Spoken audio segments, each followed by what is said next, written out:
তোর কাছে বাবা দুইটাই অপশন আছে।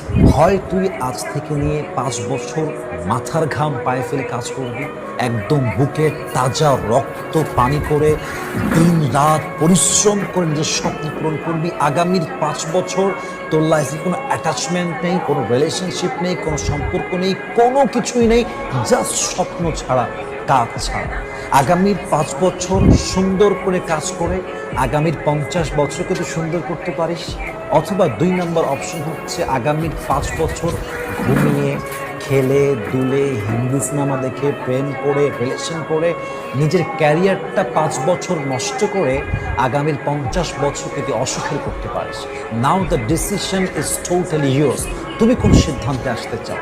তুমি কি ৫ বছর কাজ করে আগামীর ৫০ বছর সুন্দর করতে চাও, নাকি তুমি তোমার ৫ বছর ক্যারিয়ার নষ্ট করে টাইম লস করে আগামী ৫০ বছর খারাপ করতে চাও?